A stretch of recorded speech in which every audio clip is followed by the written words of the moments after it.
as we fight to maintain the right and freedoms enumerated in the Constitution, and particularly in the Bill of Rights.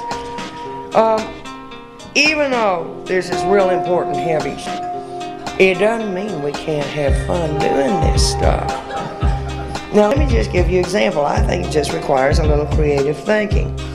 What was it, 2 sessions ago, the legislature took a fit of communism and declared Martin Luther King Jr.'s birthday a state holiday. Now, don't panic, it was a package deal. We kept Confederate Heroes Day. Nevertheless, it upset the Klan. And the Cluckers announced that they were going to have a big protest march here in Austin. And as y'all all know from your own communities, in some parts of the world they don't still have this problem, but we do.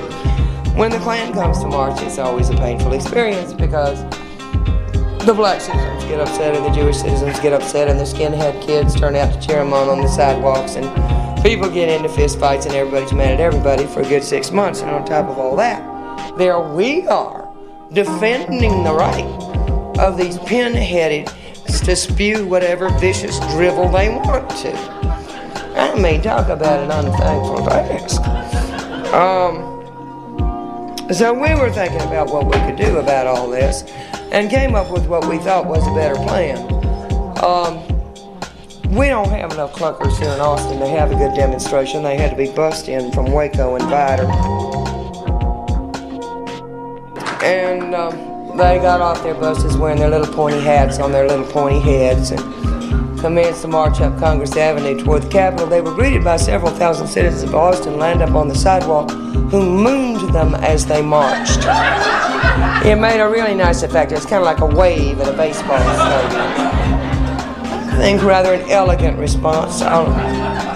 Our local district attorney, Ronnie Earl, God bless him, had announced in advance that it was clear to him this was constitutionally protected political speech. He had no problem.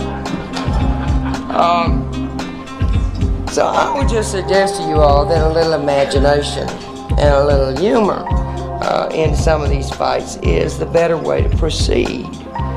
And I know that we face perhaps more than our usual amount of unpleasantness, but you know, there never has been. When you read the history of this country, it has never been one long, broad, smooth path of progress, ever onward and upward toward greater liberty and justice for all. And that road has just been known to take 180-degree hairpin turns, head back downhill in the wrong direction, not to mention the potholes and the various other problems we've had along the way. And the fact is that I really think every generation of Americans has to work again to make the Constitution real, to make the freedoms real, to make it all mean something in people's lives. Not just a bunch of dead words on some real old parchment. It is a living thing, and it takes all of us, every generation, working to make sure that it's real and that it's still there. And what I want to emphasize to you all is that it's not a grim task. It's not a joyless task. It's not even, it may be hard, but it should be fun. One of the greatest freedom fighters I ever knew was a colleague of y'all's, the late Joe Rao, who, as you know, was one of the very few people to stand up during the McCarthy era, when so many people were frightened, so many people were scared, so few people spoke up. But Joe Rao was one. And in the early days of the Civil Rights Movement, when it really didn't look good for the home team and we had no idea we were eventually going to triumph, Rao was one of those people who would occasionally show up and bail you out, and it was hot, and it was scary, and he was there. So he's always been kind of a hero of mine. Toward the end of his life, one of those good guy groups was fixing to lay one of those Lifetime Freedom Fighter Awards on Rao. And as it happened, he was sick in hospital at the time and couldn't go. So he asked a friend of his to go down to Philadelphia and collect this award for him. His friend went to see him in hospital and said, "Joe, what do you want me to tell these folks when I go down and collect the award?" And Rao looked up at him and said, "Well, I want you to tell them how much fun we had. I want you to tell them how much fun we had. Now, I don't know about you all, but that is my lifetime ambition.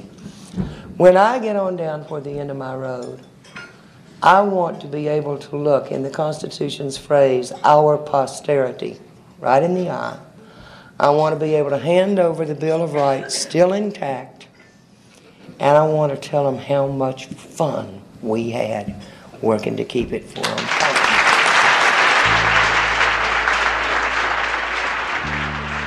In her final column, Molly Ivins wrote, "We are the people who run this country. We are the deciders. And every single day, every single one of us needs to step outside and take some action to help stop this war. Raise hell. We need people in the streets banging pots and pans and demanding, stop it now."